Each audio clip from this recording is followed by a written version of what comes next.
Hi friends, welcome to அன்பு family. இந்த வீடியோவில் என்ன பார்க்க போகிறேன்னா, மேலே ஹெட்லைன்லேயே பார்த்துருப்பீங்க மீஷோ ஸ்கேம். நான் எப்படி என்னோட அமௌண்ட்டை இந்த மீஷோ செல்லர்கிட்ட கொடுத்து ஏமாந்தேன், ப்ளஸ் யாரும் நான் பண்ண தப்பை வந்துட்டு இனி பண்ணிடக்கூடாது அப்படின்றதுக்கான ஒரு சின்ன வீடியோ தான் இது. ஃபஸ்ட்டு நான் இந்த மீஷோவில் என்ன ஃபேஸ் பண்ணேன் அப்படின்னு சொல்லிட்டு ஒரு சின்ன எக்ஸாம்பிள் சொல்லிடுறேன். ஃபஸ்ட்டு வந்துட்டு எனக்கு ஒரு ப்ராடக்ட் பிடிச்சிருந்துச்சு.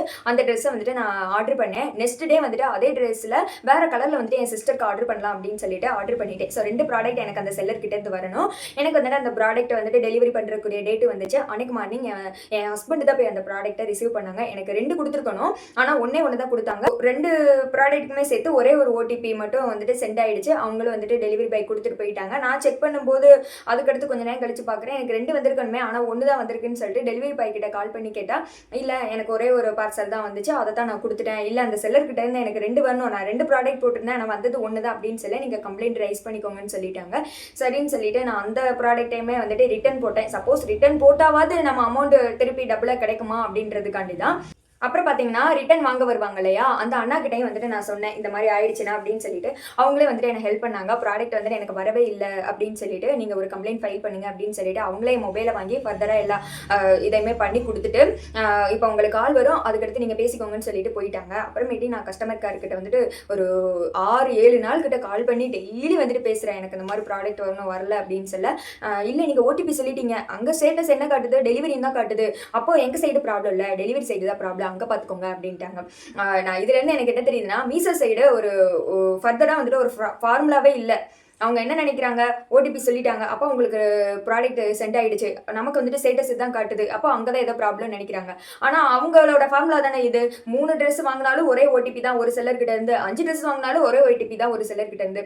ஸோ இதுலேருந்து நான் சொல்ல வருது என்னன்னா, பார்த்து கேர்ஃபுல்லாக ஆர்டர் பண்ணிக்கணும் அப்படின்னு சொல்கிறேன். சப்போஸ் வந்துட்டு இப்போ ஃப்ரெண்ட்ஸாக ஒரு 5-6 பேர் மொத்தமாக சேர்ந்து ஒரு ப்ராடக்ட் வாங்குவீங்க, அதில் வந்துட்டு 1-2 மிஸ் ஆயிரும். பட் நீங்கள் மொத்த பேமெண்ட்டாக பண்ணும்போது அதில் கூட சில ப்ராப்ளம் வந்துட்டு இருக்காது. ஸோ அவங்க வந்துட்டு மொத்த ஹோல் பேமெண்ட்டை வந்துட்டு ரீஃபண்ட் பண்ணிடுவாங்க. ப்ளஸ் இன்னைக்கு நம்ம ஒரு ப்ராடக்ட்டை அதே செல்லர்கிட்ட இருந்து ஆர்டர் பண்ணுறோம், அடுத்த நாள் வந்துட்டு உங்கள் ஃபேமிலியில் இருக்கவங்கள யாருக்கோ வந்துட்டு ஒரு ஆளுக்கு அதே ப்ராடக்ட்டில் வேற கலர் இல்லைன்னா அதே கூட ஆர்டர் பண்ணுவீங்க. பட் அவங்க என்ன பண்ணுவாங்க, ஒரே ஒரு ப்ராடக்ட்டை மட்டும் உங்களுக்கு கொடுத்துட்டு இன்னொரு ப்ராடக்ட்டை கொடுக்காம வச்சுக்கிடுவாங்க. நம்மளும் வந்துட்டு சப்போஸ் வீட்டில் இல்லை வெளியில் எங்கேயாவது இருக்கோம்னா ஃபேமிலியில் இருக்கவங்கள அந்த ப்ராடக்ட்டை ரிசீவ் பண்ண சொல்லியிருப்போம். அவங்களுக்கு தெரியாமல் ஓடிபிலாம் வந்துட்டு சொல்லிடுவாங்க. நம்ம என்ன நினச்சிருப்போம், வந்தது 2-3 ப்ராடக்ட் போல பத்திரமா இருக்கு அப்படின்னு. பட் நமக்கு அந்த ப்ராடக்டே இருந்திருக்காது. இப்படி வந்துட்டு சில பேர் பண்ணுவாங்க. நான் எல்லாருமே அப்படி பண்ணுவாங்கன்னு சொல்லலை, எல்லா ஆப்லையுமே இப்படி நடக்கத்தான் செய்யுது. மீஷோவாக இருக்கட்டும், ஃப்ளிப்கார்ட்டாக இருக்கட்டும், அமேசானாக இருக்கட்டும். பட் மீஷோவில் வந்துட்டு இதை ஃபர்தராக ஃபாலோ பண்ண மாட்டேங்காங்க அப்படின்னு தான் வந்துட்டு சொல்கிறேன். அதுக்கடுத்து இப்போ வரைக்குமே என்னோட அமௌண்ட் வந்துட்டு ரீஃபண்ட் வரவே இல்லை. நான் எந்த ப்ராடக்ட்டை வந்துட்டு ரீஃபண்டுக்கு கொடுத்தனோ, ரிட்டர்ன் கொடுத்தனோ, அந்த ஒரு ப்ராடக்ட்டுக்கு மட்டும்தான் வந்துச்சு. இன்னொரு ப்ராடக்ட்டுக்கு வந்துட்டு இல்லை எங்களுக்கு வந்துட்டு டெலிவரின்னு தான் காட்டுது, அப்போ எங்கள் சைடு ப்ராப்ளம் இல்லை, அதே தான் வந்துட்டு அவங்க சொல்கிறாங்க. இது மூலயமா என்ன தெரியுதுன்னா, மீஷோவில் வந்துட்டு சில விஷயங்களை கண்டுக்கவே மாட்டேங்காங்க அப்படின்னு தெரியுது. பிகாஸ் நம்ம ஒரு கஸ்டமர் கேர்கிட்ட வந்துட்டு ஒரு தடவை கால் பண்ணி பேசிப்போம், நெக்ஸ்ட் டைம் வந்துட்டு அவங்க கிட்ட நம்மளால பேச முடியாது. ஒவ்வொருத்தங்க கிட்ட இருந்தால் ஒவ்வொரு நாள் டெய்லி வந்துட்டு நம்ம எக்ஸ்பிளைன் பண்ண வேண்டியது இருக்குது. சம்டைம்ஸ் வந்துட்டு அவங்க ஃபோனை அட்டன் பண்ணுறது கூட கிடையாது. ஸோ நம்ம தான் வந்துட்டு பார்த்து கேர்ஃபுல்லாக இனிமேல் வந்துட்டு கோளாறாக இருந்துக்கணும் அவனே அப்படின்ற மாதிரி பார்த்து கேர்ஃபுல்லாக ஆர்டர் பண்ணிக்கணும். நெக்ஸ்ட் வந்துட்டு நம்ம யார்கிட்ட ஆர்டர் பண்ணலாம் அப்படின்னா, ட்ரஸ்டட் குவாலிட்டி இருக்கும், உங்களுக்கே தெரியும்.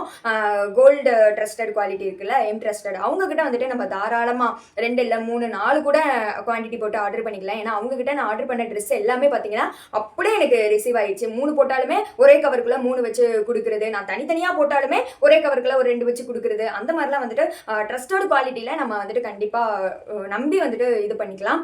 இன்னொன்று என்னன்னா, சில ப்ராடக்ட் வந்துட்டு அவங்களே டேமேஜ் ஆகி தான் நம்ம கொடுத்துருப்பாங்க. பட் டெலிவரி பாய் சைடு என்ன பண்ணுவாங்க, அவங்களுக்கு இமேஜில் என்ன ப்ராடக்ட் காட்டுதோ அதே தான் நம்மகிட்ட இருந்து எக்ஸ்பெக்ட் பண்ணுவாங்க. சப்போஸ் வந்துட்டு நம்ம ப்ராடக்ட் வந்துட்டு கொஞ்சம் டிஃப்ரெண்டாக இருக்குது, அவங்க இமேஜில் காமிக்கிறதா எங்களுக்கு வேணும் அப்படின்னு சொல்லிட்டு அதை கேன்சல் பண்ணிட்டு போயிடுவாங்க. ஸோ அப்பயுமே நமக்கு வந்துட்டு கஷ்டம் வர்றதுக்கு வாய்ப்பு இருக்குது. அதனால ஒரு பேக்கிங் பண்ணும்போது நம்ம அதை வந்துட்டு வீடியோவாக எடுத்து வச்சுக்கிறது ரொம்பவே நல்லது. நான் கூட இப்போ ரீசெண்டாக வந்துட்டு நிறைய வீடியோஸ் ரிவ்யூலாம் பார்த்தேன். நான் இந்த புட்டிக்லேருந்து ஆர்டர் பண்ணேன், அந்த புட்டிக்லேருந்து ஆர்டர் பண்ணேன், பட் எனக்கு சேலை இப்படி வந்துருச்சு அப்படின்னுலாம் ரொம்ப வந்துட்டு கமெண்ட் கொடுக்குறாங்க. அதுக்கு மேலே நம்ம இன்ஸ்டால கூட ஒரு சிஸ்டர் சொல்லியிருந்தாங்க, இப்போ மீஷோவில் இருக்கிற ட்ரெஸ்ஸோட இமேஜ் எல்லாம் அப்படியே வந்துட்டு அவங்க எடுத்து போட்டு அவங்க வந்துட்டு அவங்க கிட்ட லிங்க் கேட்பாங்க இல்லையா, அவங்க லிங்க் கொடுத்து அவங்கள வந்துட்டு ட்ரெஸ் வாங்க வச்சுட்டு கடைசியில் வந்துட்டு வேற ஒரு ராங் ப்ராடக்ட்டை கொடுத்துட்டு, இல்லை நான் கேட்டது வரல, நீங்கள் என்னோட ப்ராடக்ட்டை கொடுங்க அப்படின்னு சொல்கிறப்போ அவங்க ஐடியாவே வந்துட்டு அப்படியே பிளாக் பண்ணிடுது. அந்த மாதிரிலாம் நிறைய பண்ணுறாங்க. ஸோ உங்களுக்கு எந்த ஆப் வந்துட்டு நண்பகத்தன்மையாக இருக்கோ அந்த ஆப் கிட்ட வந்துட்டு தாராளமாக கேஷ் ஆன் டெலிவரியோ ஆன்லைன் பேமெண்ட்டோ பண்ணி வாங்கிக்கோங்க. ப்ளஸ் வந்துட்டு இன்ஸ்டாவில் இந்த மாதிரிலாம் நிறைய பேர் கோல்மால்தனம் பண்ணுறாங்களா, அதிலலாம் வந்துட்டு அமௌண்ட் கொடுத்து ஏமாறாதீங்க.